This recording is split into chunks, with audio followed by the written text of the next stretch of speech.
I'm Paul McDade, an editor and actor working in the TV and film industry in Los Angeles. And this is my sister. And I'm Liz McDade, a huge Columbo fan and a small business owner living in Santa Cruz, California. And this is Trenchcoat Cigar Peugeot, Wandering with Columbo. In each episode, we'll bring you a little Hollywood history, glamour, and behind the scenes as we walk you through Columbo, one of America's greatest TV detective series. And tonight, or today, whenever you're listening, we are talking about Season 4, Episode 5, Playback. And this first aired March 2nd, 1975. And the snack tonight is a burger, Lay's potato chips and pickles. And the drink is brandy. And these are, Lay's of course... Lay's potato chips. You didn't tell me about that. I did tell you about that. I texted you, Paul. I'm just teasing. And of course, the drink and the snack are inspired by the episode. So these are food and drink that are featured in the show. So, Paul, tell me what you've got over there or what you've enjoyed this evening. What I sent you a picture of my burger that I made, cheeseburger. Here's half of it. Ooh. I ate the other half earlier, and I'll eat the half. And then I got Trader Joe's. I didn't see any other brandy, so I just got what they had, which is that. Okay. And I'm gonna try. Napoleon. Oh, yeah, I'm sorry. Yeah, Napoleon brandy. Napoleon. Sorry, listeners. That's okay. Yeah, Pierre Duché. What did you get while I pour this? Okay, so I have a bowl of potato chips, Lay's brand, of course, plain. And then I have a brandy. It is E&J brandy. Nothing fancy, but it is the VS label. Do you know what VS stands for, Paul? Oh yeah, I have that too. VSOP. VS. I have VSOP at the top. See that? VS. What's VS? It is very special. What? Are you making a joke? No, it says it right here on the label. VS is very special. Anyhow, it's not bad. It's a little intense, so I added a little maple syrup to it because. Yeah, this is not bad either. It's about what I thought it'd be, kind of, like whiskey-ish. Whiskey-ish. Different, but different. Yeah, right. Strong. I had to dilute it with lots of ice and maple syrup. Are you going to listen to what does she listen to? Tchaikovsky or Chopin? Chopin. Mm-hmm. Or I could play some Chopin while we sip. That'd be great. You should play some Chopin, and I can dance, sort of sway around the room a little bit with my glass of brandy. Is that what Mom's been doing since she's been staying here? She listened to Chopin and drink brandy before she. Exactly. This is her. Because Elliot gets some ideas. He's like, this is what my future is going to look like. Okay, well, let's get into the next section of our podcast, Smoke Signals, where we read letters from you, our lovely listeners. And we have a couple we're going to share some excerpts from today. So the first one is from Anne. And Anne says, "Hey guys, I'm really enjoying this episode, Troubled Waters. I just wanted to add that I think one of the snacks they're eating is pretzel rings. And that I'm watching the episode on Prime, and in the general trivia section, they say that the margarita lady is actually Peter Falk's personal assistant." Okay. He had like 3, but all right. Yeah. That's one of them. At that time, obviously, yeah. Yeah. So thank you, Anne. We did not have pretzel rings. I think we had peanuts or popcorn because I couldn't tell what they were eating, but now we know. Pretzel rings. And our other letter comes from Mark W. "First of all, I would like to once again thank you for your continued hard work on your Columbo podcast, even though it seems as if Liz is more prepared than Paul is." Wow. I promise I did not ask him to write that, but thank you, Mark. No, thank you, Mark. Just my opinion is what he says. "I just listened to Troubled Waters for the second time. Liz, I'm glad that you mentioned Friend Indeed and Candidate for Crime as two of your favorite episodes. They are also two of my favorites. Okay, and then Mark also goes on to comment on Troubled Water specifically. He has some interesting observations about that one, and he says, first, what wife doesn't visit her husband or stay with him in the hospital after he has a heart attack? Mm-hmm. I think that's a good question.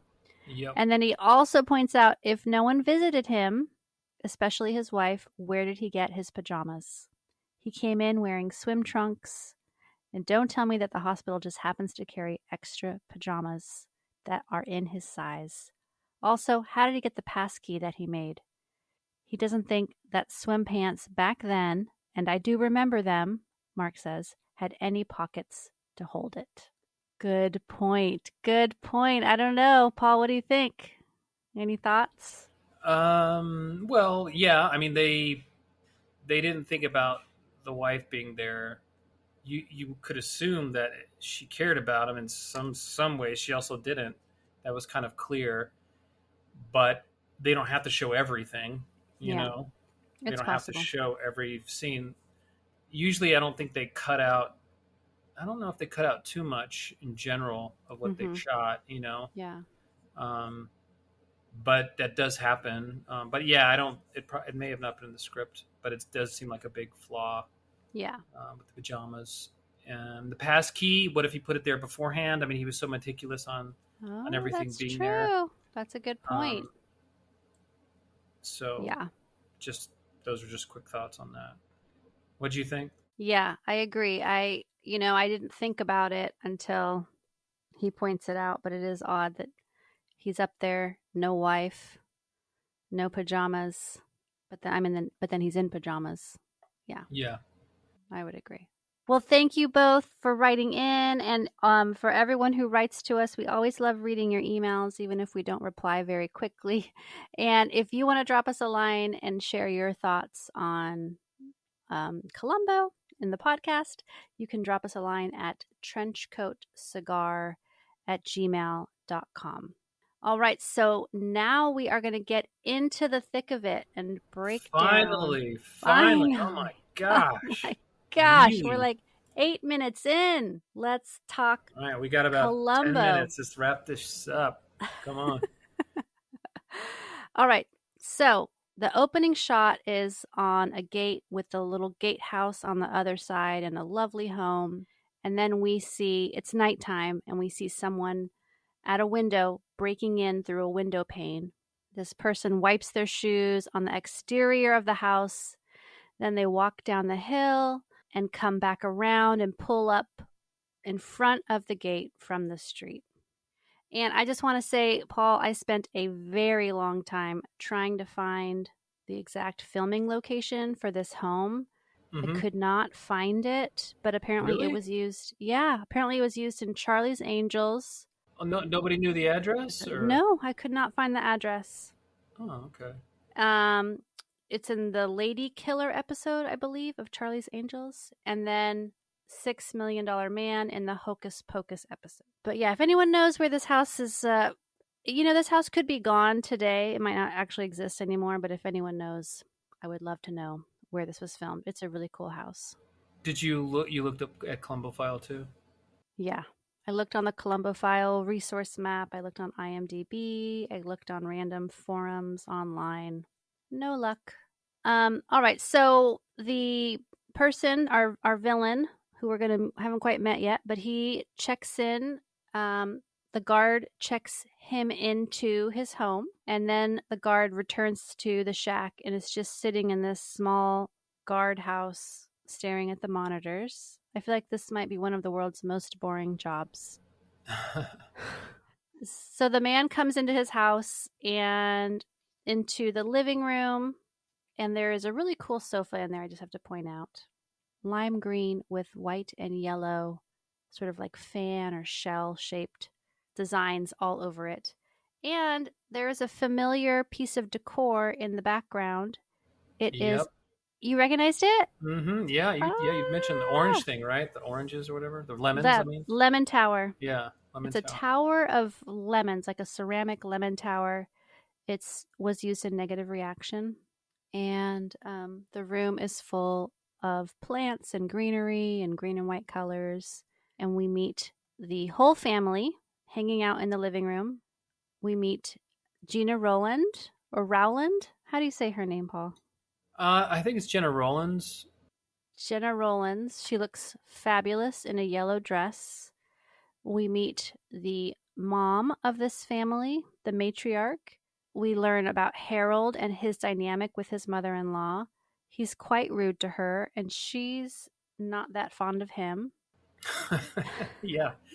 Oh, she hates him. Yeah, she hates him. And we meet Arthur. So Arthur and Elizabeth meet us, or I guess she would have taken Harold's last name, but Arthur and Elizabeth are siblings. And Arthur seems very earnest and submissive. And I kind of wish we had more scenes with this character. Yeah. I feel like he could have been funny, sort of a funny counterpoint in this story. Although this is funny, the bantering between Oskar Werner, Harold von Wick, and the mom, the Margaret Metis, it's pretty funny. Yeah. It's like, oh, what did you do something to your hair? Yeah. He's like, no. He's like, yeah. What did he say? I thought so, or something. He's like, that's what I thought. Yeah. That's what I thought. Yeah, there's a lot of sparring, cruel. Yeah. Definitely. And Margaret, the mom is Margaret, right? I forget. I should have written her name down. Margaret Metis. Margaret is angry about profits at Metis Electronics. And Arthur tries to kind of defend Harold because Harold's been running things at Metis. And Arthur says, we've been in a recession, Mother. And he has like a sweet little smile on his face. He's just trying so hard to be helpful. Yeah. But she's not taking it. She's blames Harold for the company losing profits, and she's very angry, and she really wants to talk to him. It's all his gadgets, Liz. Yeah. It's all his silly gadgets. To which their house is a living monument of gadgetry. The whole conversation kind of upsets Elizabeth or annoys Elizabeth, and she says she's going to go. Arthur's going to go. And Margaret wants Harold to stay behind and have a conversation. So he knows something is up. And Elizabeth says, why don't you stay, Harold, and talk to her and just come up to my room when you're finished. Yeah, he doesn't want to stay. He does not want to deal with the mother. Yeah. In-law. It's interesting, though, because we don't really know how he knew that tonight was the night.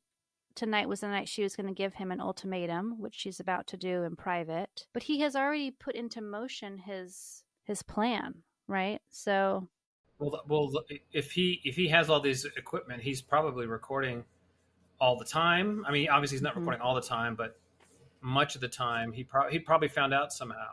Even though she found out.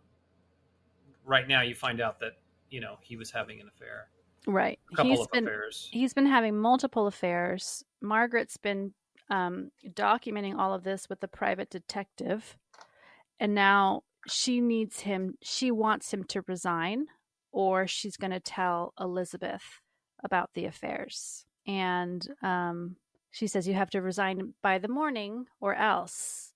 And I just want to say that I feel like I wouldn't want my mom to do this. I think I'd want my mom to just tell me that I was married to a horrible person instead of doing this crazy sort of semi-blackmailing. But I mean, it makes us as an audience not love her very much either. I mean, both of these are kind of like two villainous characters in this episode.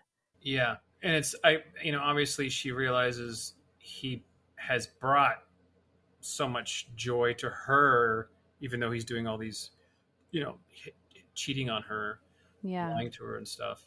Right.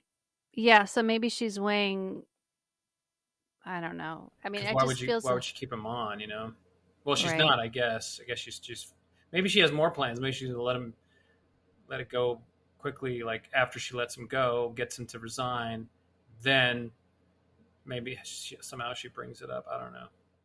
Yeah. Perhaps. So Are you guys going to get the clap thing where you can open the doors? we already have that. All of our lights, our microwave, the doors. I remember that was like seeing that commercial was like recent, not recent, but like, yeah. What am I talking about? After this, I remember like I think it was the '90s or late '80s Mm-hmm. that they had these, clap on, But I guess that was with the lights, huh? Yeah, that was with lights, wasn't it? Yeah, I think that might have been Okay, lights. not the Maybe same it thing, was Paul. doors. No, it wasn't Yeah. the doors. Harold's ahead of his time. Yeah. I don't know. He was.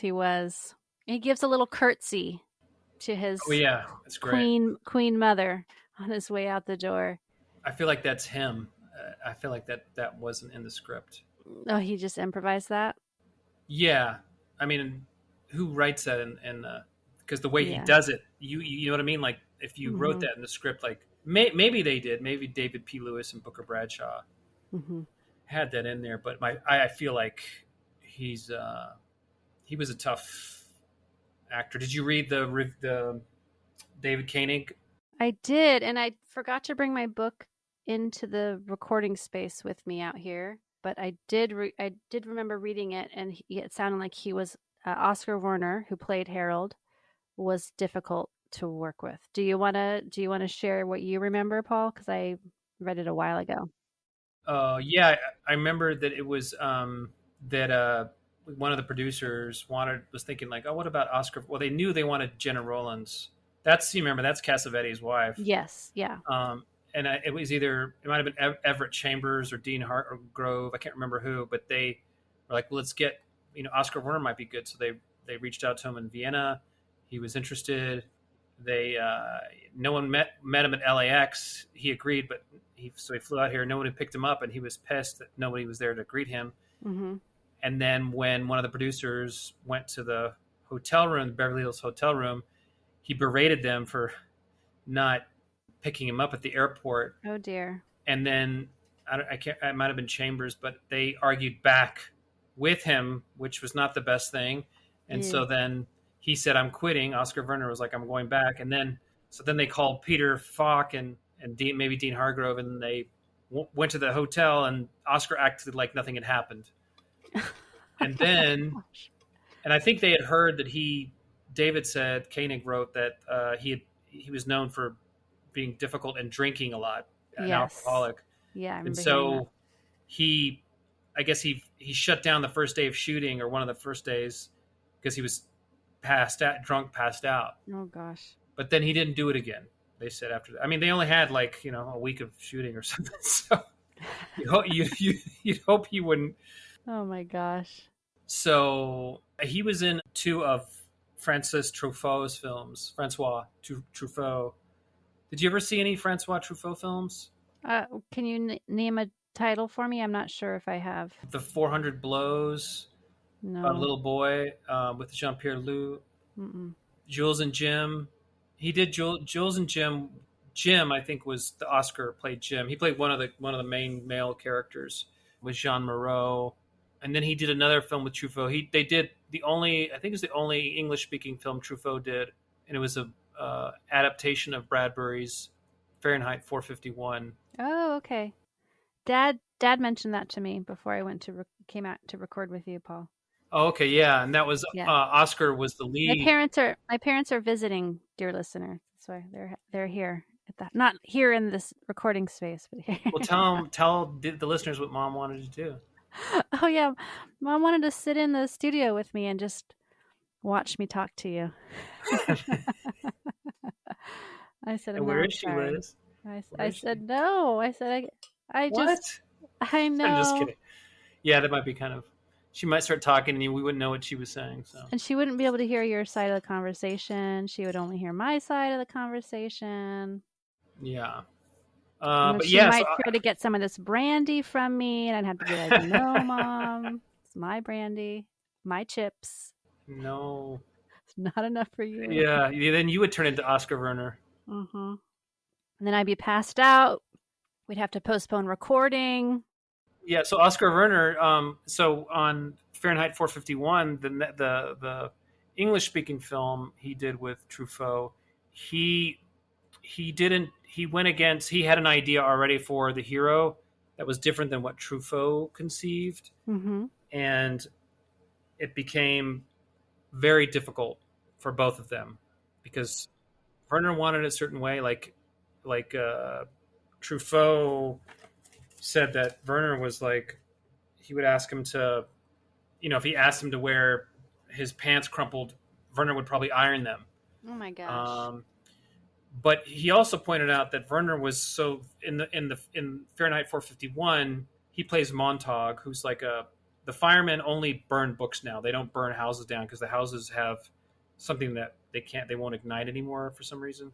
Mm-hmm. I haven't read the book, but in the movie, the Truffaut one, they just burn books because books are outlawed, sort of like a futuristic society.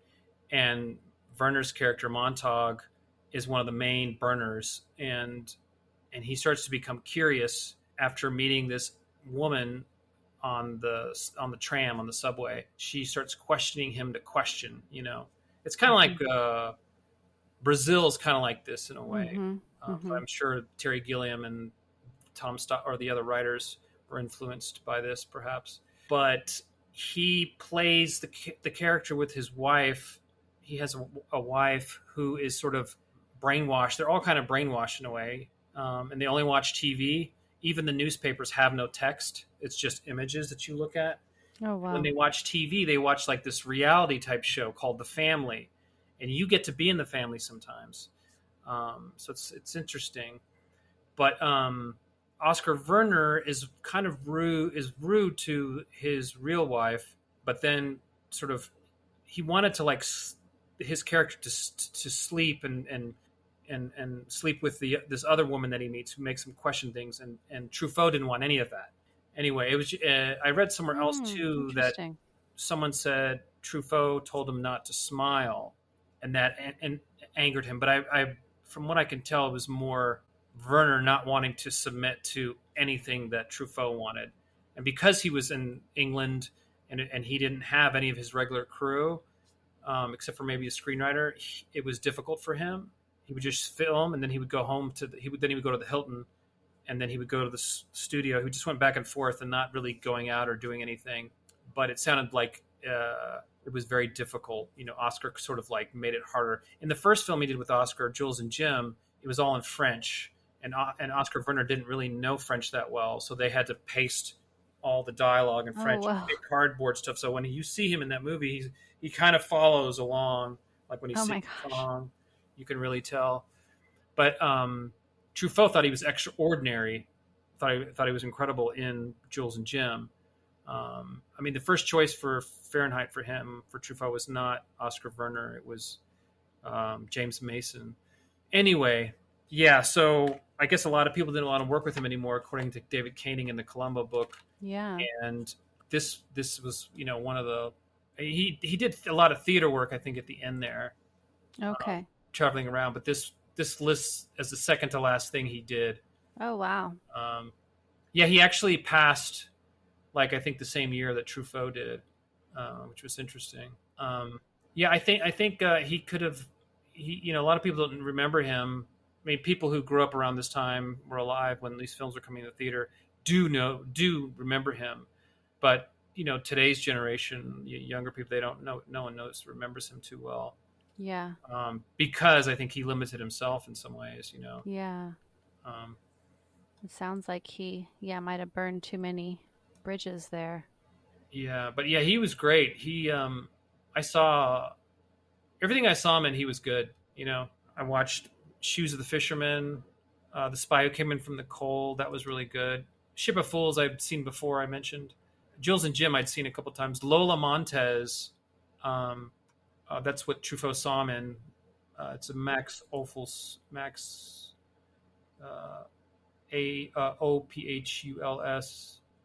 That movie's really cool. That's on Criterion now.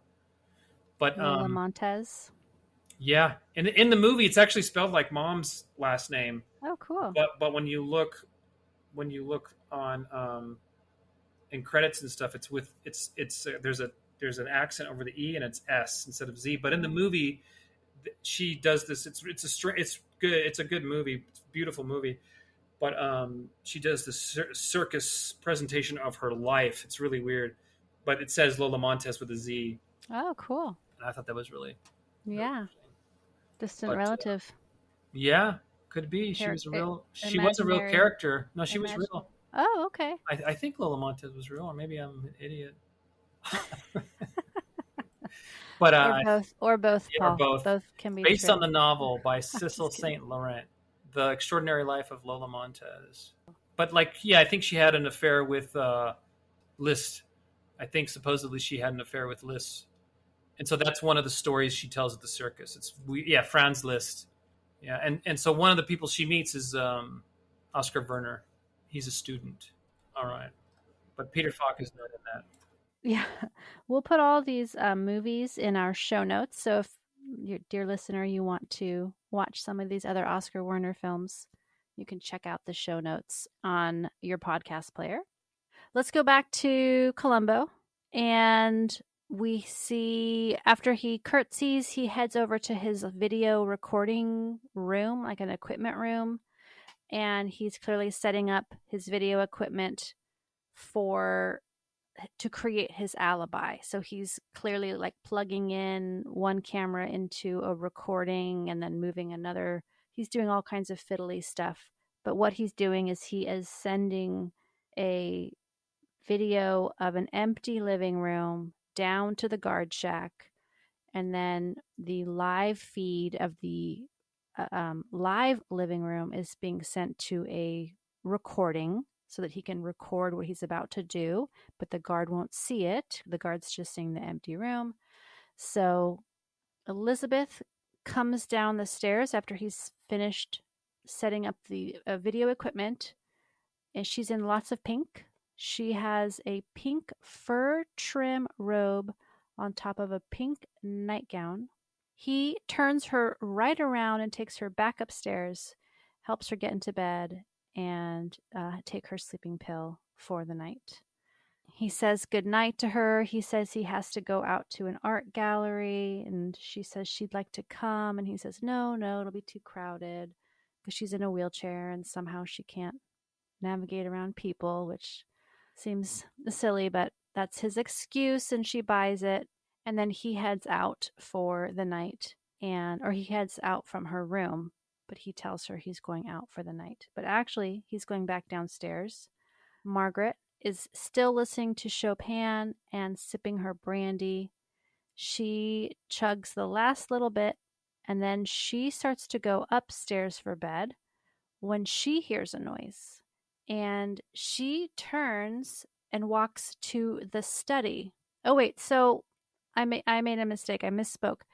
The recordings are of the study, not the living room. So the guard has a monitor on an empty study, and Harold is recording the study live for this moment.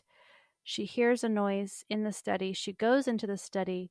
Harold is standing in a corner of the study with a gun, and she turns to run away, but he shoots and kills her immediately. And then after that happens, the phone rings, and it's Elizabeth. She says, I think I heard a noise.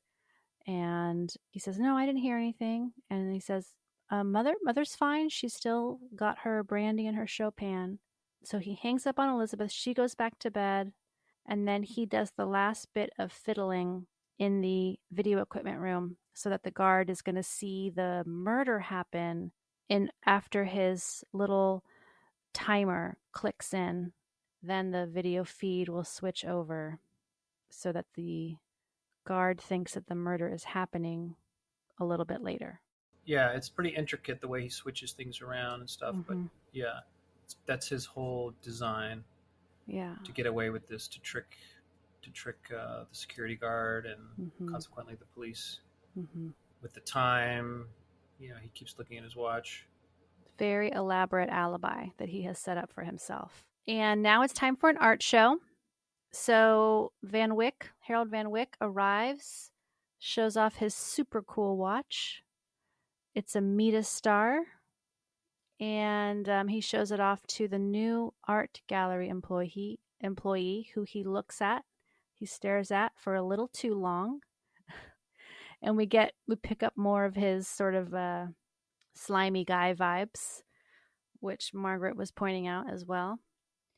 Her dress is really beautiful, though. I think so. The new employee is wearing this long brown dress with like white clouds and lines on it. I think it would stand the test of time. It's a really nice gown.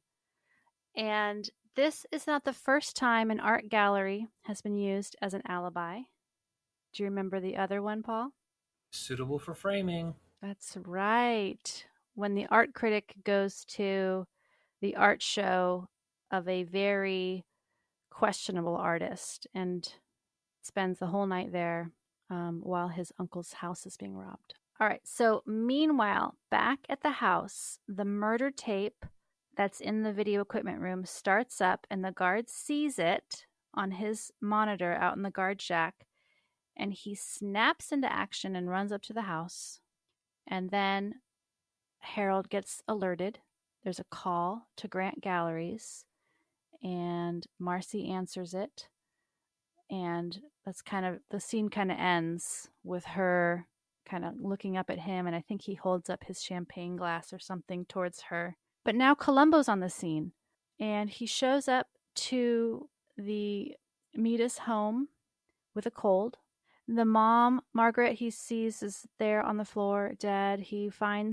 Someone points out the point of entry to him, which is that area at the window where there's the shoe marks on the wall and the broken window pane. And he finds Mrs. Van Wyck downstairs looking pretty distraught. She says she doesn't know anything, just wants to go to bed.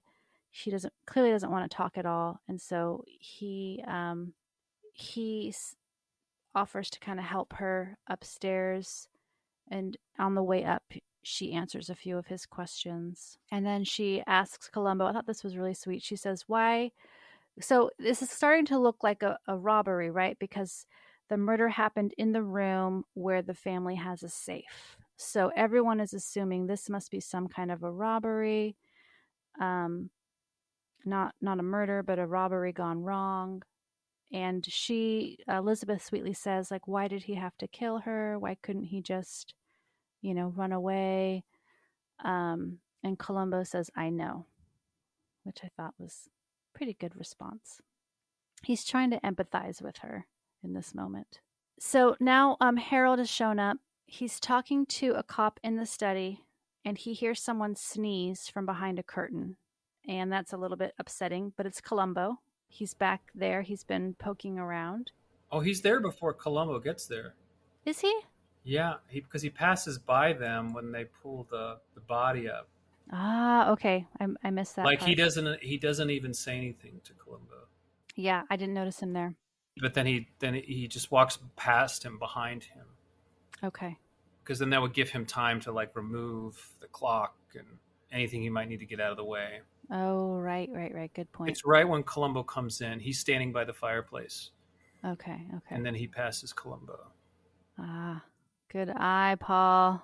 So Columbo had been listening from behind the curtain to Van Wyck explain his theory about how it must have been a burglar who came into the room, but only came a little bit into the room, enough to activate the recording, but not far enough in to be captured on the screen.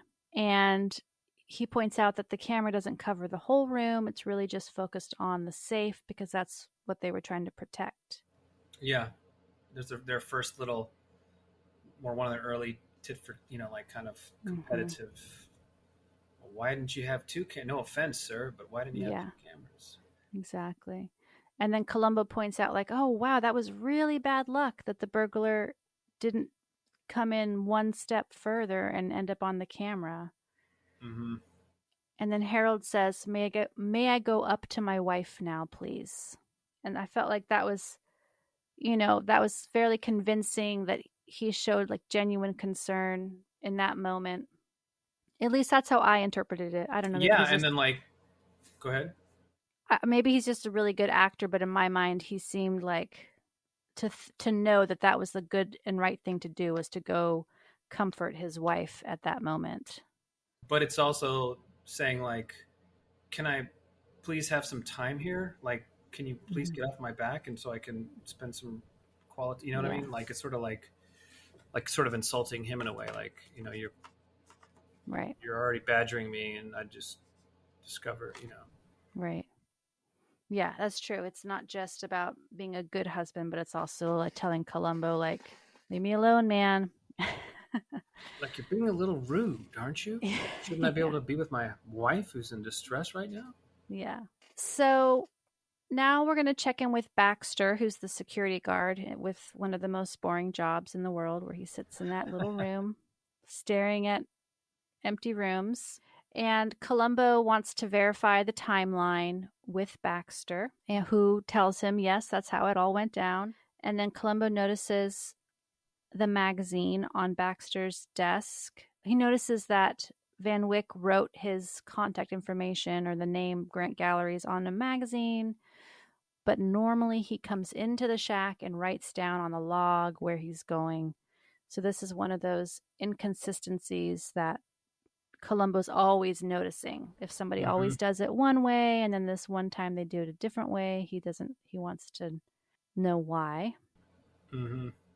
And Yeah. he tells Baxter that too, doesn't he? He's like, "Oh, Yeah. I'm always curious." Yeah. He does. I wonder, is he just being chatty, or is he trying to plant some kind of seed? Well, I think he's like letting that person know this is part of a skill set in a way, Yeah. but he's doing it in a sort of friendly sort of way. The security guard is pretty quiet. He's Yeah. good. He was in Battlestar Galactica, the first Oh, the first run through with Lauren Green, not the newer not the series. reboot.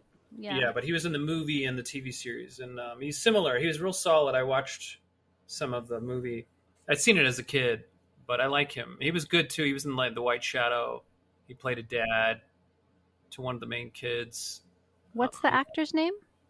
Herbert Jefferson Jr. Okay. Yeah, he's good. But yeah, I think Columbo. I feel like. Oh, you know what? He was also in Rich Man Poor Man. I really wanted to watch it, but that was a long series. Like I started to, and I was like, I don't have this much time. It's like 20 hours or something. It's like Nick Nolte and him. Oh, Herbert, wow. yeah, a lot of really good actors. Herbert Jefferson Jr. is based on a book, like a big selling book. But that was one I really wanted to watch. I checked it out from the library and started watching it, and I was just like, oh, there's no way. Yeah, that's a I lot of got hours. things to do. You got a I, job. I finished watching this is different, but the Twin Peaks series, season 3. Did you watch season 3? No, not yet. Yeah, Laris wanted me to watch. Like I finally watched the end of season 1. I had never done Uh-huh. that. I Oh my watched all of gosh. season 2, and I watched all of season 3. So, and I thought it was all fantastic. Like the varying, they were a lot were very different from each other, and some were obviously Lynch was not there at all because I think he left during season 2. Okay. Came back for the end, but I thought it was really awesome. So that's why I did not watch Rich Man. Oh, Paul. Oh, but Totally you know let us down back here. back on watching things, and I think you may Uh-huh. have mentioned this on Columbo things. We talked Uh-huh. about Poker Face briefly, but there's Uh-huh. also the other one, Elsbeth. Did you tell me about that? Oh, no, but I feel like I read something about that. That there Okay. was some Columbo inspiration. Yeah, and this is not too big of a spoiler, but the murder happens in a bathtub with electrical appliance. What? So that's a new show. So if that won't kill somebody, I don't know why they're still using that thing that you talked about. So I thought I explained to everyone that you can't do that. we gotta see who wrote the story for that one. Anyway, I'm gonna back to send them a Columbo. DM. Oh, cool. Okay, well, we'll make a note of those if people want to check out Columbo inspired reboots like Poker Face and Elsbeth. They'll be in the show notes. Okay, so Columbo's done checking in with Baxter, and then he's actually come back to the house for one more thing, as usual. And he asks Harold, "Was anything stolen?" He says, I almost left without asking the most important question: was anything stolen?" And the answer, of course, is no. And then Harold starts to give too much information. He's like, "The burglar must have froze. He must have panicked. And I don't know, but, he's just trying to explain that's, that's a big giveaway, I think, for Columbo. Yeah, for sure. After he fired the gun, he must have just panicked. Yeah, giving the answer. Yeah. Don't do it. Yep. But then, the writers are not going to do that, right? So Right. it's probably like, you got to have it in there. Mm-hmm. It's like Roger Corman. I was reading this book because I want to say that Booker Bradshaw. So you see that there's a book called Crab Monsters, Teenage Cavemen, and Candy Striped Nurses. Roger Corman, King of the Bee Movie. And so we interviewed Susan DeMonte. And Susan worked on a Roger Corman film. So her poster is in this book. Oh, cool. So Jonathan Demme, Martin Scorsese, Coppola, Joe Dante, so many different directors came out of there, and wasn't necessarily like their type of subject matter, but he taught them the other part of it, the technical nuts and bolts, the hard work. Oh, wow. But he always wanted like this violence or nudity to be in there, like, you got to have that in there. We got to do this. We got to have that in there. So I think it's not the same thing as Columbo, but it's like you got to have these certain elements. Yeah. To have, then Columbo knows, like, oh, this is our guy. Right. He's offering these goofy answers for some reason. He's got to be the guy. So yeah, it might be Peter Fisher. They might, I don't know. They look at the script, whoever they give it to, they might say, like, could you add this? Maybe, or maybe they tell them before they start writing the script. Yeah. What were you about to say? I was just going to say, yeah, that makes sense that they would have these common recurring features or elements that make the show, hold together over time across different characters and different situations, and there's familiar threads that we as the viewer can expect that make a show more enjoyable and fun to watch. I mean, you need some newness and you need some of that familiar, right? You need a mixture. Yeah. All right, so it's the next morning. It's the morning after the murder, and we get a really nice view of the house in the daylight here. It's a single-story white home with a gray slate roof, a huge front patio or porch with brick trim, and a really large driveway. And Columbo shows up with dog, and he is over on the side of the house looking at the mulch on the ground outside the window. Then he goes into the house to look for mulch, and there is no mulch. So the burglar clearly was, supposed to have gone in and out through this area in the yard where there's all this like soft, moist dirt mulch stuff that would definitely stick to your shoe. It's smeared on the wall or on the outside of the house, but it's not on the inside. And the house hasn't been cleaned yet from the night before. So Harold, again, with too much information, says he thinks the thief probably took his shoes off. Mm-hmm. Well, he asked the question, but he didn't have to answer. Yeah. So he starts digging himself a little grave here. And Paul, there is actually a news story about a burglar who took his shoes off before going in the house. Really? Like recent or in the past? 2019 in Milwaukee. They dubbed him the polite burglar. He took his shoes off before going into this home in Milwaukee, stole a whole bunch of stuff, I think thousands of dollars of things, including a car, but he locked the garage before he left so that nobody else would break in after him. That was polite. Very polite. Or maybe you're just covering your tracks? So, anyways, back to this polite burglar. Harold tells Columbo, again, kind of reiterates where he was the night before and what time he got to Grant Galleries. And then Columbo wanders off in search of Dog, because Dog has gotten out of the car. And Dog has found, I think this is the scene where Dog has found his way to Mrs. Van Wyck, to Elizabeth. Mm-hmm. And she's real sweet with Dog. She's petting him. She's got on a really cool green chiffon dress with this like square of embroidery on the front of it. It's like got these ribbons and this really cool like bib type feature. I tried to find out who made this dress. I actually went onto a forum called vintagefashionguild.com, something like that. Shared pictures of this dress. No one knew who made this dress, but the vintage fashion experts thought that this was probably one of her own dresses from some boutique in LA, because there were tons of really cool boutiques in LA around that time, 74, 75. So anyhow, she looks great. She's hanging out with Dog, and Columbo apologizes for Dog, and she kind of gently reprimands him that she's not going to break, and that, you know, people don't need to communicate to her as though she's, you know, always going to fall to pieces. He kind of apologizes. And then she says he's trying to find out if she remembers anything else about last night. And she says that she did think that she heard a noise at one point. And this, of course, is very intriguing to Columbo, so he wants to find out all about it.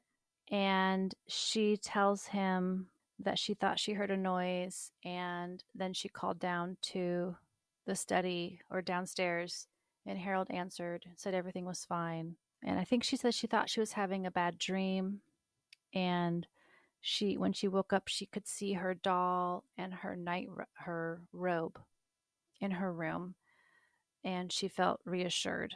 So Columbo, of course, is remembering all of this or jotting all of this down. He's going to come back and use that information in the future. Yeah, I really like this scene. I thought it was really realistic, and like he really listens to her, you know, like what she says, and takes into consideration everything. Yeah. Yeah, it's really well acted. It's one of the just a good scene. I really like the scene. Yeah, I liked it too. You know, it's like they respect each other, and he listens, you know, and she's sort of like they have each other's trust very quickly. Yeah, I like that about him too. Just the way he listens.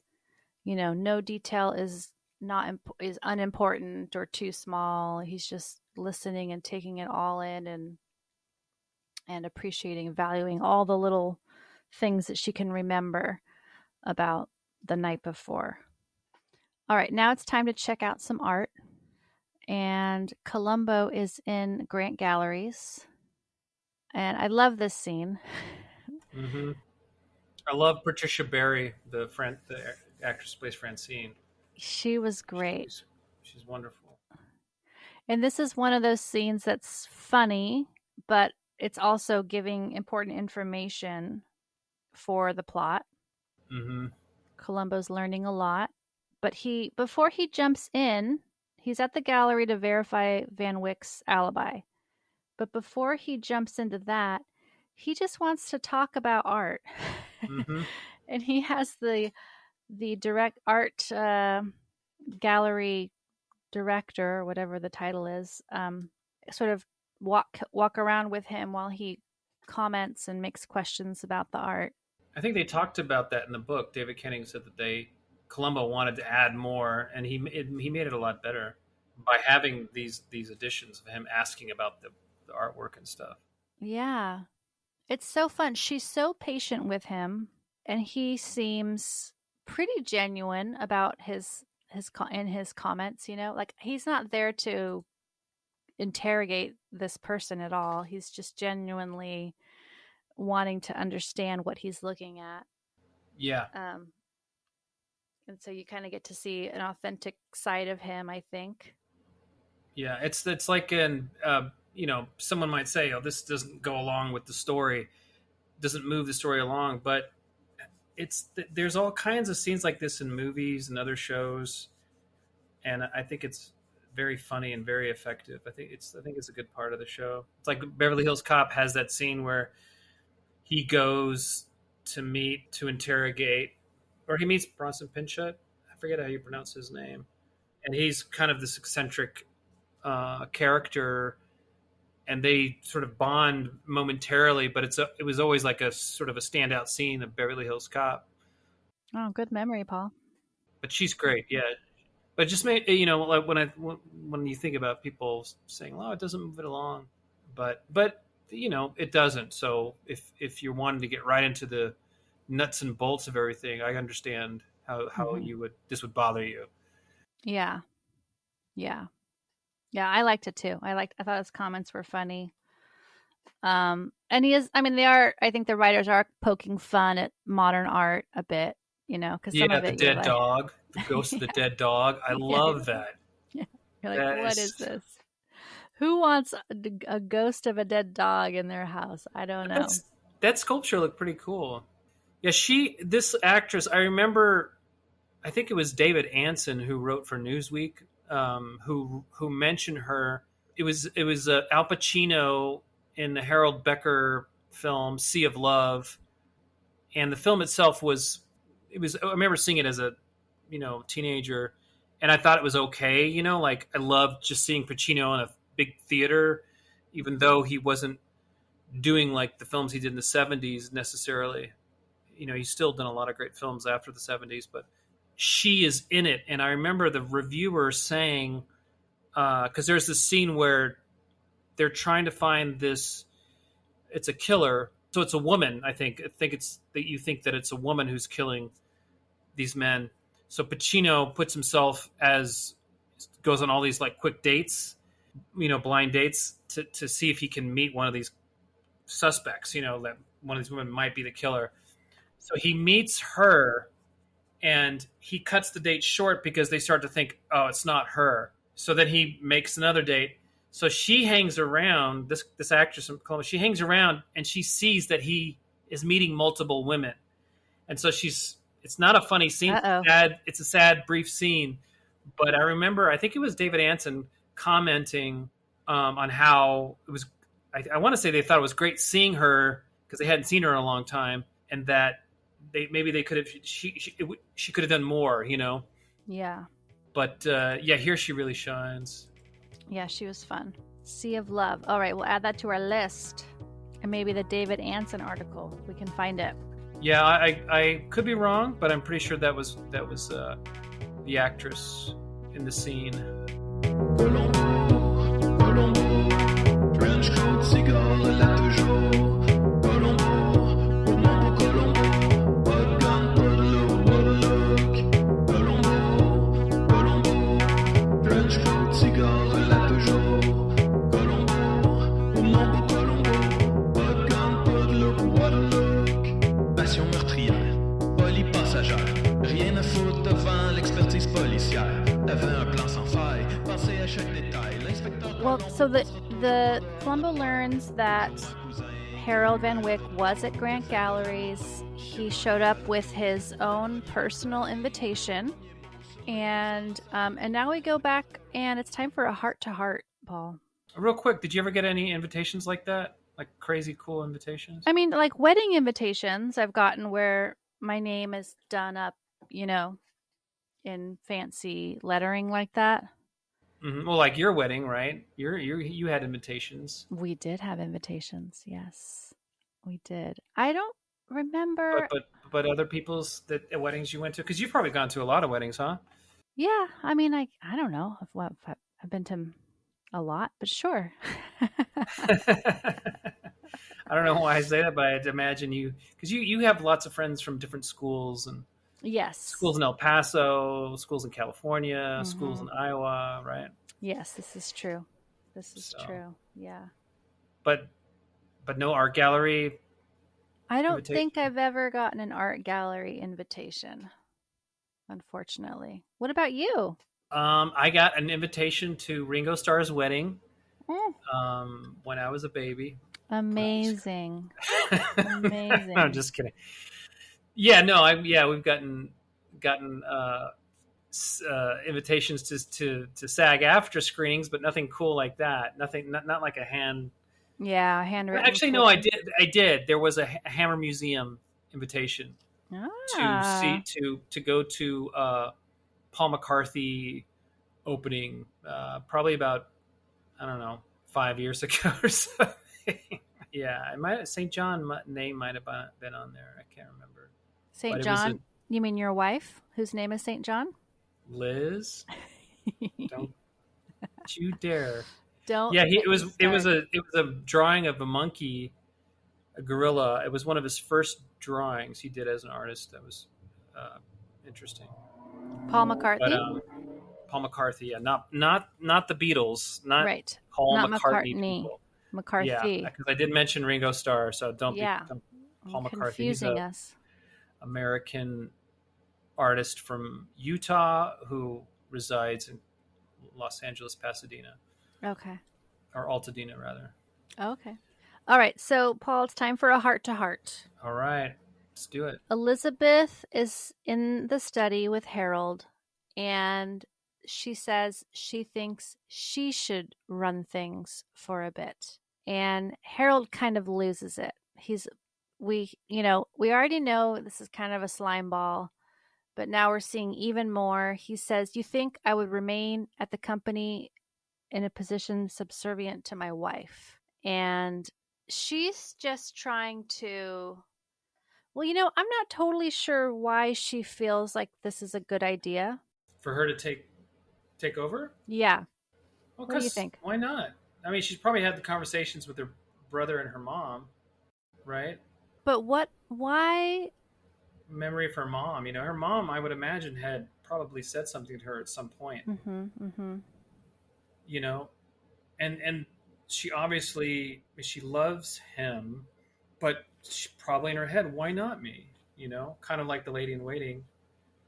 Um, but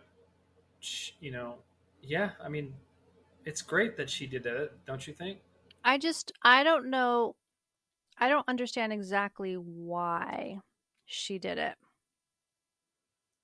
So is she trying to take her mom's job? Well, it's like a big. She wants to be in the board meeting, Mm-hmm. right? So, yeah, I don't know. I mean, I guess it's just then she's really realizing how controlling and abusive he is. I mean, he's obviously capable of the horror, murder, violence. Mm-hmm. She doesn't see that yet. Right. So I don't know. I feel like she's a smart person. She seems like a very smart person, Yeah. and so I don't know why she wouldn't. So she's taking her mom's old job. Is that what she's I don't. taking? I don't know. I just feel like she said. What does she say? I want to be a part of the board, and he's like, I will not be subservient to you. You know, but it's like Yeah. it was her mom. So why not? Why can't I take it over? But now he's going to take it over. He already has a position. Right, right. Because it's her family. It's like they're part of the shareholders and running the company. So why wouldn't she? Right. And I so mean, now it's like, I just figured she's been totally out of the loop of the business and now she's going to take over the business, but maybe it's just take over she's got her to have a life. You mom's. know what I mean? Like it's an opening. Yeah.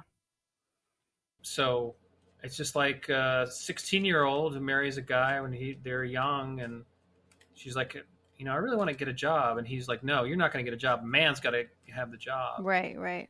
She's much older, much more mature. Why Mhm. wouldn't she ask, about Yeah. getting a job, or like, you know, it's like she really wants to work with him. Maybe Right. it's a good opening here. Right.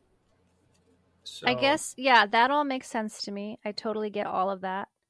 I guess when I heard her saying it, in my mind, it sounded like she was demoting him, but I think maybe I've just been mishearing it, and that she's just going to take where her mom sat on the board. She's going to start serving that role, not taking his work away from him. Right. Either way, he doesn't want any of that. He's totally, scary. Like that's like, you have no life. I control everything. Right. Yeah. Like that this very real sort of behavior, Yeah. in the world. He doesn't respond well at all. And she's clearly disappointed. And right at that moment when the two of them are like having this tense moment, Columbo shows up. It's excellent. Perfect timing. Columbo's there. More questions. And what he says to her, I want you to sign these by tomorrow morning. Mm-hmm. Don't disappoint me. It's exactly what his mom, not exactly, but it's very similar to what his mom says to him. Yeah. So it's sort of like, it's like he's, it's like, it's weird. It's like that how the way the mom treated him, he's treating her. Right. It's sort of this weird, really bad situation for her. Mm-hmm. Mm-hmm. Yeah, that's right. I didn't even pick up on that, Paul. It's a good point. All right, so Columbo has shown up. He's there to do a little experiment, and he explains to Harold that he thinks the door must have opened the other night when Elizabeth called downstairs, and he wants to show how it all happened. Harold is upset by the whole thought of this. He's probably like still raging over her wanting to work outside the home and, possibly have some say over his duties. And now he's upset by this idea that his perfect alibi could crumble. And so Columbo does do the whole demonstration of firing the gun into, I believe it's a box of sand, while Elizabeth is upstairs in her room, and they go up there after he fires the gun, and she explains what happened, what she saw, and that the door must have opened because, Columbo says, like, this is what she's seeing. The door must have opened because those items would have been in the dark. The things clown. The clown and her robe. Yeah, the creepy clown, which the camera like freezes on, right? Or there's like a frozen shot of this very creepy. They didn't have they had to resize and take a still, unfortunately. Yeah, that wasn't the best cinematography, but you get the idea of the creepy clown. And so she's sort of saying what she could see, and Columbo's explaining how the only way she could see those things was if the door opened and let a little bit of light into the room. And then Harold is once again saying too much, and he's saying, well, you remember that time, Elizabeth, when the doors were opening on their own? That was a good cover, though, right? Yes. He is so quick on his feet. He had a quick excuse, but I don't think Columbo's buying it. No, not like his face and everything. Columbo's like shakes his head like, yeah, it's so great. Yeah, this is one of the better like back and forth like. Not better, but just like it's different, and it was very in depth, like how much he can BS and how much Columbo is like, I guess you got me, because it's all hearsay in a way, like all presupposition. Right. So now it's time for a snack, Paul. No. Yes. Just kidding.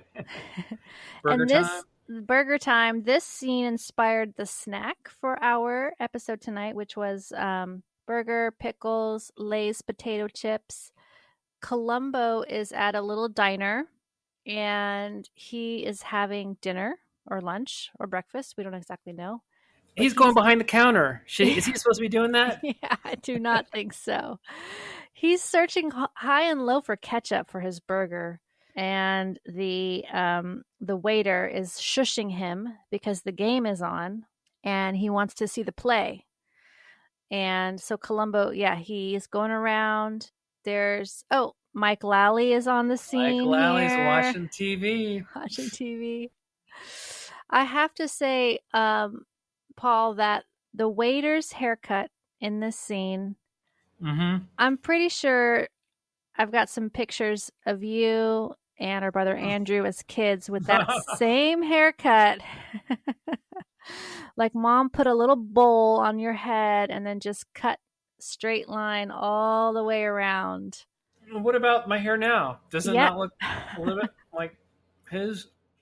No, now you've got more like waves and your hair doesn't do the same.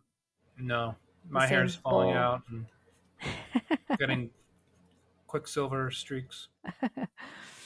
Wow, that's the beauty of aging, Paul. I want to get like a big Bride of Frankenstein, Susan Oh, Sontag, yeah. like streak of white. Yeah, you should dye it. Bleach it. Maybe something will happen. Like not, some people. Like I knew a girl from Mexico. Mm-hmm. When I worked at Catholic Charities in El Paso, she her dad's hair. So one of her sisters went off with a gangster in Juarez Oh, dear. and left the family. And the next day, her dad's hair was white. No way. Yeah. Yep. She told me. Yep. And she was not, like she wouldn't. She seemed like. So you've heard about that, like in Twin Peaks, remember? Right? Yes, of course dad? I remember. Yeah. So it's a real thing. So you're saying you want to experience some kind of horrible trauma just so you can get a cool not hairdo. like a major horror trauma, just like a 1/8. Okay, I'm not sure what that kind of life experience is, but I'm just kidding. okay. I do not want that. Ancestors, I do not want that.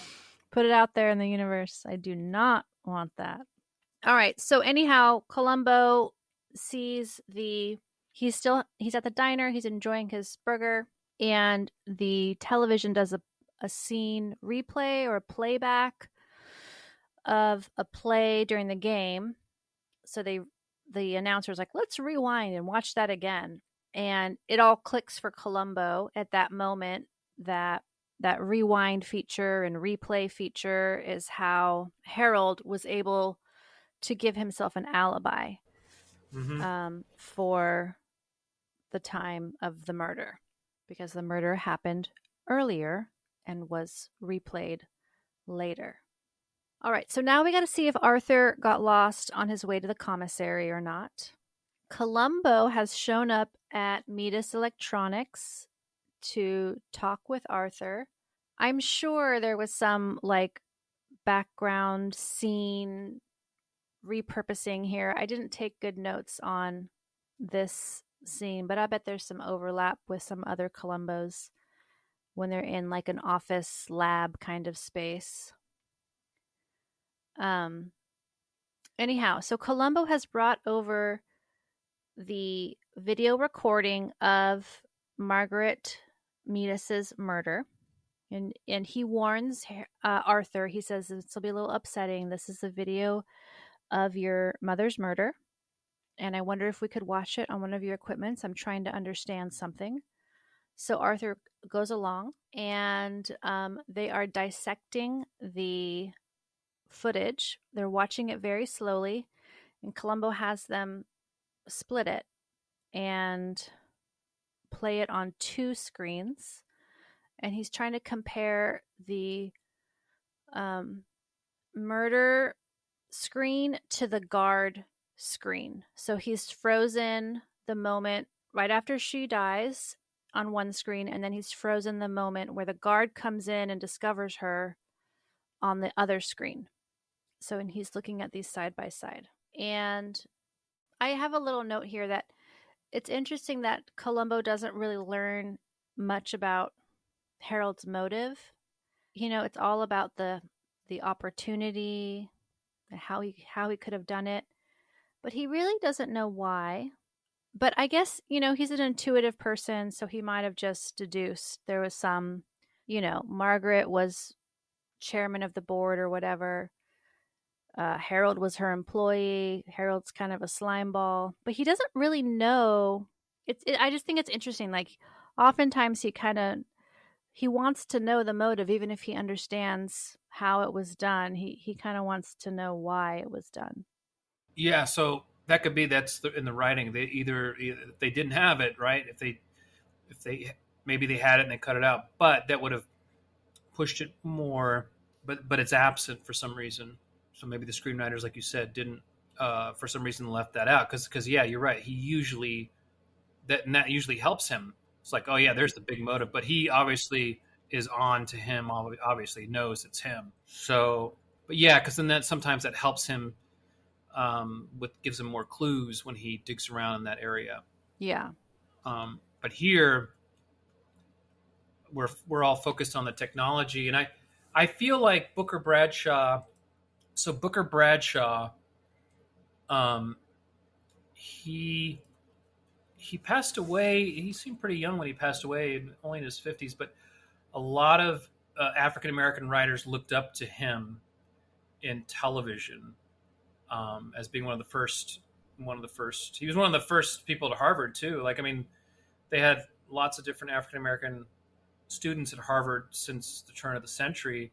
But he also went to school in London or England, the Royal Arts School where Laurence Olivier was, I believe.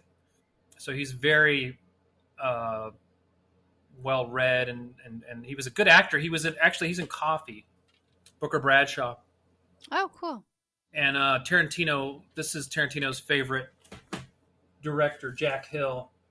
And there's a scene with Booker Bradshaw at the end with Pam Grier I thought it was awesome. I didn't realize that Tarantino thought it was awesome too.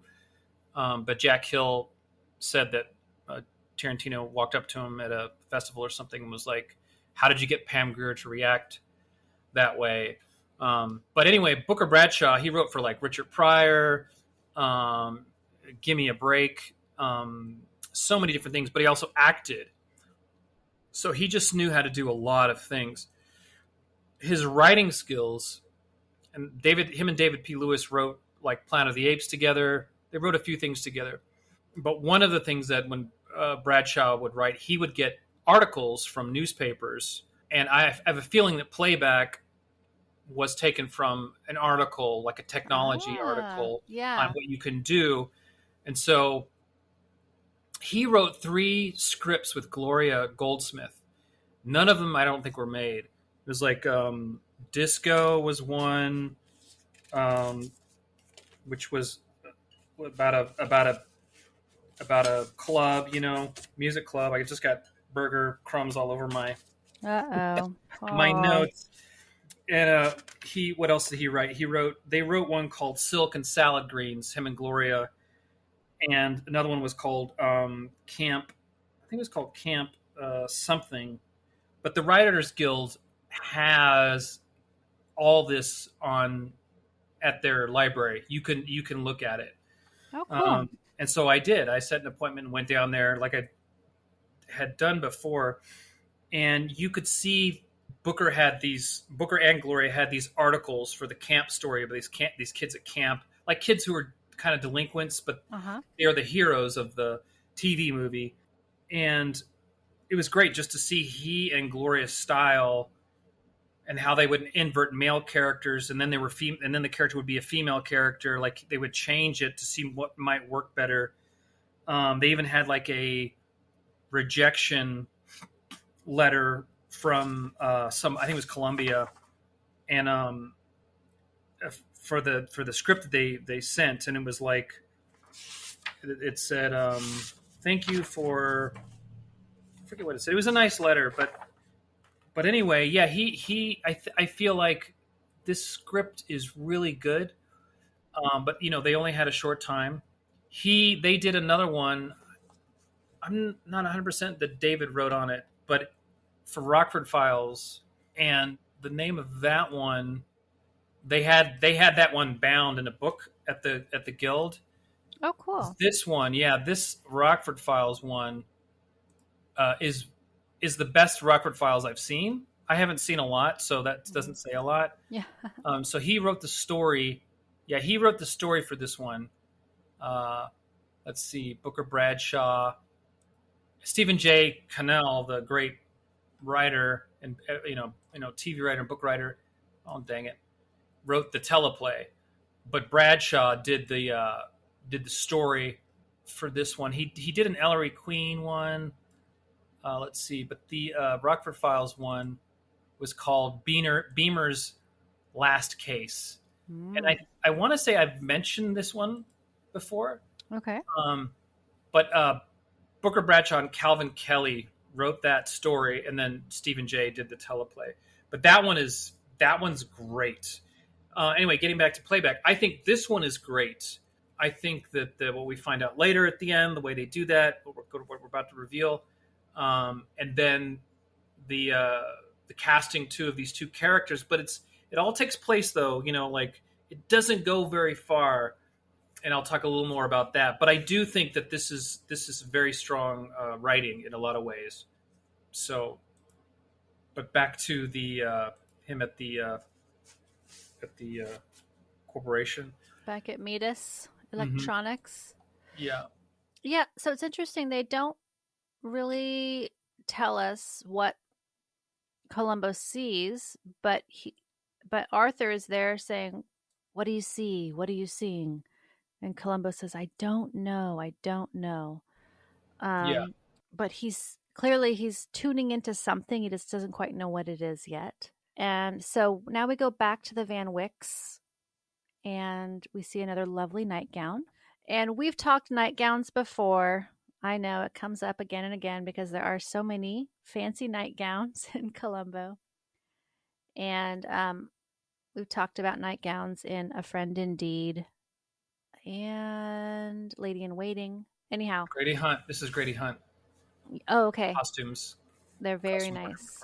Yeah. Elizabeth has on a baby blue nightgown with a feathery fur-like trim on the cuffs. Columbo shows up to the house with the tapes that he cut. And he says he'd like to show them to Harold. And he says that Elizabeth doesn't need to be there for this. She might not want to be there for this. So he shows the videos. So he's cut, like I said, he cut the video at those two moments that we already talked about. And so he asks Harold if we can play these two videos at the same time. And Harold says, of course, I can do anything with this equipment. So Columbo plays the two videos and he freezes them at the moments that we already talked about. And then he has zoomed in on the before screen where Mrs. Van Wyck is on the ground dead, but before the security guard has arrived. And Columbo has zoomed in, or back at Metis, the technicians have zoomed in all the way to an envelope on the desk that is clearly an invitation to Grant Galleries. And Elizabeth has actually been observing, and she chimes in, that's your invitation to the gallery. And someone pointed out on IMDb trivia that this level of zoom in is really not possible. Like this would have been a very grainy, pixelated image, but we're just going to ignore that and pretend that they had the technology at Metis Electronics to zoom in that much to make it clear. And so Columbo spells it out, all of it out to Harold in this moment, how he did this, how in order to get that invitation, which Columbo now has from the gallery, in order to get the invitation, he would have had to step over his mother-in-law's dead body. And Harold, he's like, there's no other way. Very cold. And Harold starts to lose it. At the very end, he is totally flipping out. He yells at Elizabeth, yells at her to lie for him. Tell him you saw me. You saw your mother. She came up. She kissed you goodnight. And Elizabeth is just in a bit of shock. And she's just shaking her head no and very gently and starts crying. His mouth starts to quiver a couple different times. Like he really is excellent here. Yeah, the whole scene is very sad, and Mm-hmm. um it's, like some of these scenes are more satisfying, when Columbo finally has his gotcha at the very end. And I feel like this time it's it's like you said, it's very well performed. There's this extra layer of like drama and intensity. And so it had a different kind of gotcha. It's more like the ending of a sad movie than like a aha. Right. Gotcha. I don't Well, know. it's a double, right? So Columbo's like, I got you. And then he's like, no, you don't. He's like, because Elizabeth saw me go up at that time, and right, Elizabeth, and she won't lie for him like the Mm-hmm. Cassavetes one. But this is way Right. more intense. Right. Yeah, this one's more intense because And then he calms down and like puts his hands up, like it won't be Mhm. necessary to arrest me. I'll go Right. quietly. Right. Um, Yeah, he does pull it together enough to walk out with a little bit of dignity, and then um, Columbo has a last little moment with Mrs. Van Wyck at the end, and yeah, it's a little bit sad, hmm Yeah, the and music, that's it. the music at a couple places I liked was a little different. I can't remember where, but I remember I liked this this person's work, Bernardo Segal. He works with Bernard Kowalski, I believe. But yeah, you're Oh, right. That's cool. it. That's how it ends. That's the end. Yeah. Well, we've broken it down, and next up we like to wrap with a rating. How we would rate this one on a scale of 1 to 10, 10 being best ever, one being horrible. And I don't know, Paul. I don't know how I would rate this one. Don't give it a one, Liz. Don't. Gotta stop doing that. It's definitely not a one. I definitely like this one, and I would definitely watch it again. It's not one of my favorites, but I do love Oskar Werner. I think he's so fun, and Gena Rowlands. I think she's great. Um, but I feel like there's something missing for me. I don't quite know what it is, but like there's just something that's not there. And it's not just about a good party scene with some good appetizers. Sure, Liz. Something else. So Like I don't what? know. Maybe I'll give it like a 7.5. Okay, 7.5. Mm-hmm. Yeah, I give this one like 7.8. Okay. All I right. think I remember really this one as being really high, but seeing it again a couple times, yeah, I feel like I was saying with the Booker Bradshaw and David P. Lewis, I feel like they spent so much time trying to really get that down, that gotcha, which really was really effective and interesting, like how he did it, and then how Columbo figures it out. I don't know if you noticed this, but there is a gunshot. When the gunshot goes off to the top left, there's a cloud of smoke. Oh yeah, I did As notice that. Yeah, as opposed to the bottom right where he's supposed to be shooting from. Oh. So I'm like, why is that like the prop master like did that accidentally, or Mm-hmm. they thought originally that's how she would get shot, or because he's supposed to have shot her because she turns around from the corner, Right. not from the top right, but you can clearly see like the prop gun Yeah. going off. You know? So I thought that was kind of funny. But I feel like that it's all contained at the house, besides the art gallery and then the Midas Corporation. There's not much exteriors Yeah. or going anywhere.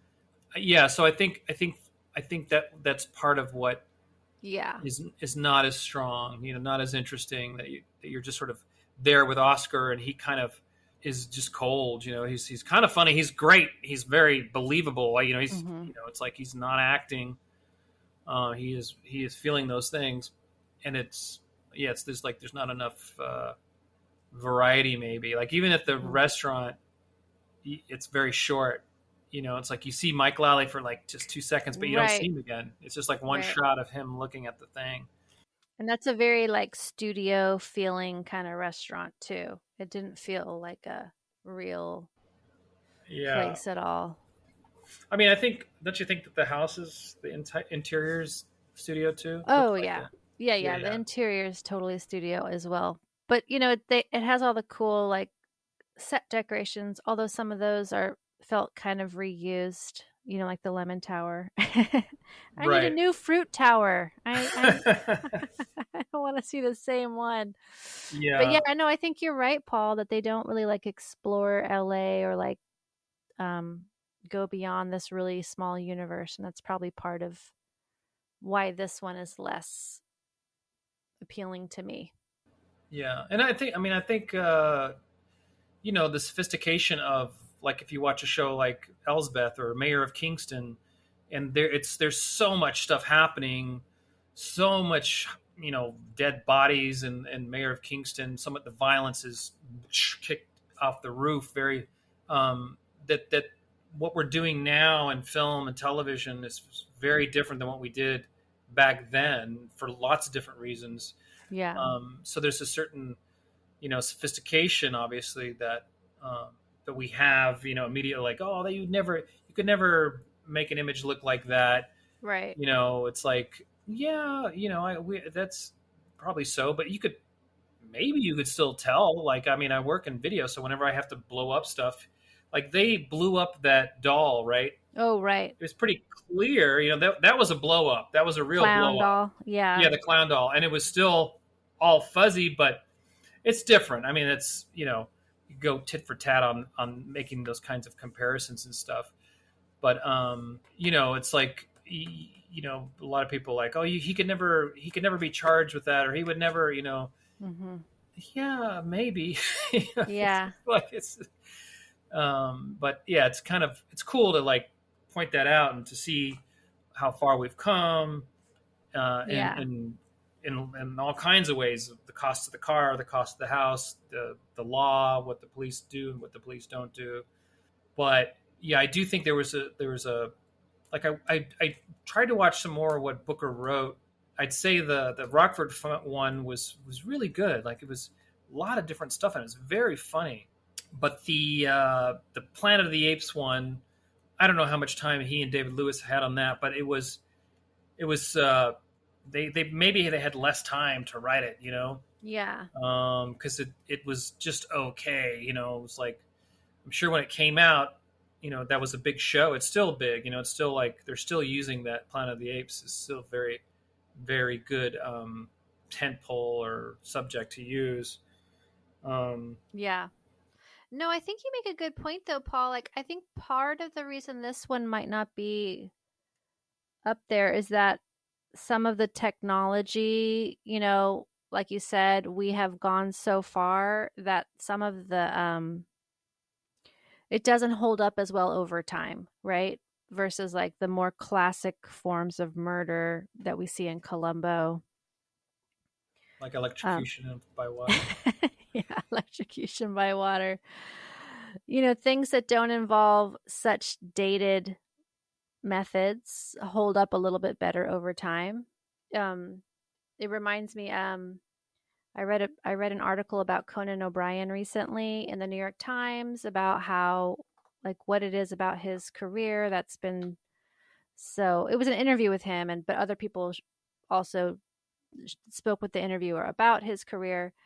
And Conan's comedy is different than many other late night hosts like Colbert or Jon Stewart, who are their monologues, for example, are always very much of the moment, like what's going on in the news right now. And a lot of their comedy is based on like today's politics or news or whatever. It just doesn't hold up over time. Like you're not going to want to rewatch that in the same way that Conan's comedy, a lot of it is kind of like random, wacky, but timeless. It's not Hmm. like connected to something. So I don't know. It just made me Yeah. think of that. Like maybe this. episode isn't as timeless because it is so tied into a very specific technology from 1975, you know? Yeah. No, the it was cool seeing all the equipment and stuff and how he would patch in one line to another one because I was even doing that same kind of thing when I worked on a reality show. We had to make a package for people who helped out on the show, who gave their time, and we had to record from one thing to the other. I think it was on one of these shows, but I remember doing that patching with the audio and the video. The connectors were a little different, but it was the same idea. It was the same. Oh wow, yeah. System. You're right there next to Harold. Yeah, but even like in the movie Rising Sun, which is based on the Crichton novel, Ray Wise plays Senator John Morton, who, Ray Wise is the dad in Twin Peaks, the season 1 and 2. Oh, okay, yeah. He's in season 3 too. But there's a murder, and the murder in Rising Sun, there is a technology element to it with trickery and faking. So like with AI now, like, if you want to make a politician look bad, or like it's happening now with people creating fictional images with people and it looking like they're doing something they shouldn't be doing. Oh yeah. So it's similar in the sense of technology, even though it's the latest gadgetry, the latest software that they're using. But this one was interesting. I like. Is that the first one Gena Rowlands has been in? Was she in any other ones? So. Oh gosh, I don't know. Probably. She might be. She never did another Columbo, right? I don't think so. I'd have to look though. All right. Well, do you have some trivia questions, Paul? Yes. Want to try to stump me? Yes. All right. Lay it on me. What do you got? Okay. I'm feeling lucky tonight, Paul. Feeling lucky? All right. It's that VS brandy, very special. So, where are my questions? Ghost of the Dead Dog. Ghost of the Dead Dog. Yes. Okay, so Oskar Werner slapped the director Francis Truffaut. Oh, I believe it. Okay, I'm going to say false because I didn't read that anywhere. So. Wait, you're supposed to have the answers, Paul. He might have, but I don't think he did. Although when I watched Fahrenheit 451 with Oskar Werner and Francis Truffaut. Cyril Cusack is so good in that. The acting is good. Julie Christie does audio commentary. She plays two different characters in the movie. She doesn't talk about Oskar Werner at all. Like, she doesn't talk about, like, and I don't know if that's like a note she got from Universal when she was doing the recording, or whoever's producing the commentary. I didn't watch the whole movie again with her commentary because they were cutting between the editor, her, one of the producers. So it was cool commentary, but I felt like, I don't know, I'm not going to watch the whole thing just to see if she mentions one thing about Werner, because I was like pressed for time here. Yeah, that's because you just aren't committed enough. Yeah. So David P. Lewis wrote the script to the movie that scared me the most, if not the scariest. Does that make sense? Okay, wait. I need a little context here. Have we talked about Lewis tonight? He's the other screenwriter with Booker Bradshaw. Oh, okay. On this episode. Booker Bradshaw and David P. Lewis wrote a number of television scripts together. Yes. Okay. So you're asking me whether he wrote this movie that scared you the most, and maybe was the scariest movie of all time. For me. For you. For me, yeah. I mean, how could it be the scariest movie? Oh my goodness, Paul. Can I do a quick Google? No, cheater. Okay, I'm gonna say my kid's down here to. I'm gonna say true. Really? Oh no, I'm gonna say false. No, you're right. It's true. Okay. Good. Yeah. I may have I've mentioned this one before. It was Deathship. It was this movie with George Kennedy, And who he wrote it with? He wrote it with Jack Hill, Tarantino's favorite director. Okay, copy. And so I saw that, like I'd mentioned before, I believe. Yeah, I mentioned this before, so sorry guys. But yeah, I watched that when it was formerly known as Yugoslavia as a kid, out in this outdoor theater. It was so scary. Yes, My legs were vibrating, and I was telling Dad, "Take me out, take me."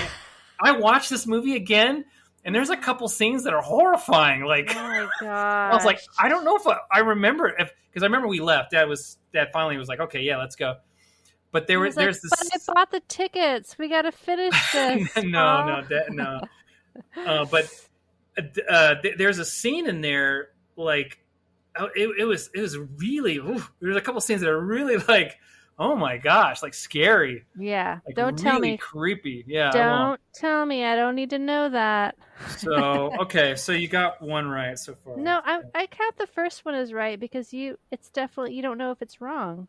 So that would say it's probably false. Well, I'm not going to count it against me if you don't have a definite right or wrong. All right. Okay. So Booker Bradshaw slapped Leonard Nimoy so hard his Spock ears fell off. What? Yeah. Oh my goodness. I'm going to say that's false. You don't slap the talent. Although he was talent too. What? It's true. Yeah, so Booker was in a couple of Star Trek episodes. Okay. And so Leonard, according to a Starlog interview, Starlog. Starlog, baby. We'll include a picture of Starlog. $120. No, I'm just kidding. Okay. No. So yeah, Booker Bradshaw is a really cool interview with him, and this came out. Jean-Claude Van Damme's on the front for Time Cop. This came out in September of so it's 1994, I guess. Okay. But so yeah, it's a cool interview with him, and he was a good storyteller. Emery Holmes II is a excellent writer. Mm-hmm. He is in really cool book called South Central Noir, and there's some really cool writers in here. And Emery Holmes II, his is called The Golden Coffin, and it's about a famous hotel here in L.A. Mm-hmm. that was owned and made for African Americans. But his story is killer. It's a short story. Anyway, Emery Holmes was one of these guys that looked up to Booker Bradshaw. Uh-huh. And he wrote Booker Bradshaw's obituary. So, wait, did I have a question here? Oh, yeah, you got it right. So anyway, the slap. You said I got it wrong. Yeah, you did get it wrong. It's a true story. But Emery was Booker was a really good storyteller, according to Emery when he wrote this obituary for him. Uh-huh. So one of the archivists at the Writers Guild Foundation, she sent me the obituary of Booker Bradshaw that Emery Holmes II wrote. And in there, Emery was talking about how people looked up to him, and he partied a lot. I think maybe could have been part of his early life. His daughter's still alive. She does a really cool, I think it's jewelry, in Brooklyn. She lives in Brooklyn. Oh, cool. Her brother lives. But the archivist at the Writers Guild Foundation, Hillary, she helped me out with a little bit of research. Well, a lot of research, I should say. She got me the Booker Bradshaw, Gloria Goldsmith papers. And so, but Emery wrote that, and he was saying that Booker was such a character. Like, he would dress up like in costumes or something, and then one time, like what did he say? I want to say like a Robin Hood outfit or something wild. And so another young writer who was working with Booker came dressed kind of crazy and fancy to work, and Booker's like, "Don't do that. I'm the one that does it," or something like that. But here's a picture of some of the guys that he was good friends with. So Booker is right here. Okay. I'm showing her a picture of. If you look online, you can find the we'll obituary. Put it on our Instagram. Yeah, that Emery wrote for Booker Bradshaw. But he was a good actor. I watched some of his stuff He was in the Strawberry Statement, and that was it was an interesting film. And he's only in it a little bit. He got top billing, but just the few moments he has, like there's a protest going on, and he's with the black movement of the student, or is it with the students? I can't remember, but he's great. He only has a few lines, but he delivers them like so believably. He was in the Mod Squad, and okay. So the next question for you, but he has that Leonard Nimoy is a really funny story. That's crazy. Because Leonard Nimoy asked him, "I want you to really hit me this time." Oh, okay. And so it was a scene in Star Trek where Spock is dying, and it's very funny because the dialogue of line, the line of dialogue is so Spock is a Vulcan, and they're like, "Good thing that his lungs are where his heart should be," or something like that. And so Booker Bradshaw and everybody, whenever either he said it or the other nurse or doctor said it, they couldn't stop laughing. Like whenever they had to say that line. Oh man! So they had to do that take a bunch of times or something. So, but during that time, he's supposed to slap Spock. Anyway, oh, okay. True or false? So Booker's agent said, you need to take Columbo off your resume. It makes you look bad. Oh my gosh, that's crazy. Can I get a clue, like when his agent told him that? Well, it's in the Starlog interview, so it's the 90s. 90s. I'm going to say true. Yeah, true. So it's kind of an But ageist why? kind of thing. Why? Because they're like, who cares about Columbo at that point, you know? Ooh. It's dated, all that stuff. But as we see, it's got much Columbo more is going. timeless. Yeah, it's got much more. Timeless. It's one of those silver lining, wonderful things. But yeah, no, that was unfortunate. I think he was like, I'm not taking that off. Like this is one of my best like credits. I'm proud of that. Yeah, I can't remember exactly what he says in there, but I wish the interview was longer. Actually, I know they had to edit it for space and stuff.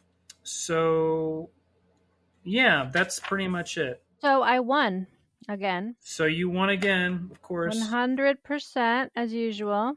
Braggerer. Just kidding. I think I got a couple right though. I think I Yeah. only legitimately missed the one about the slap. Yeah, the Oskar Werner one. Yeah, I wanted to. He was in a film with Maximilian Schell's sister, who was like one of the best performers for a lot of people. Maximilian Schell, mom and dad love him, but Maximilian Schell said that Oscar said his sister was one of the great performers. They did a film together. I tried to watch this movie. It's on Tubi. It's a documentary that Maximilian Schell made called My Sister Maria. It's a documentary about her. It was good, but the DVD kept freezing. But I didn't want to watch it on Tubi with commercials, so Yeah. I didn't.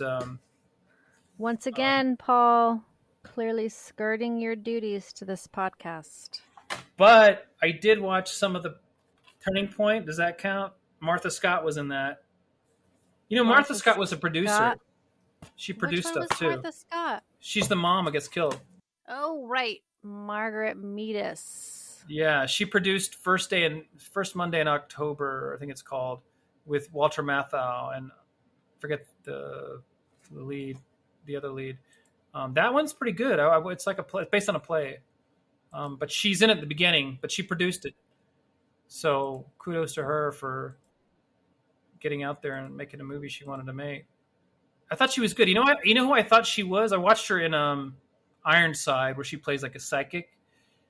I thought that was cool, but I thought she was the sort of the caretaker of the one with double shock. Oh, she kind of looks like her. Yeah, I was thinking that was her. So I was like, oh wow, she's so different. It's like clearly wrong. Different person, Paul. Again with the research, right? Like, yeah. if I had spent an hour. But they do look similar, and they have similar haircuts, similar generation. But yeah, definitely different people. Yeah, I thought she did a good job too. Her character was a little, I don't know if it was her character or her acting. It's a little bit one-dimensional, you know. She just didn't have a lot of opportunity to... What? It's true. She didn't have a lot of opportunity to show more than one side, you know? Yeah. But she did her one side well, I thought. Yeah. It was believable.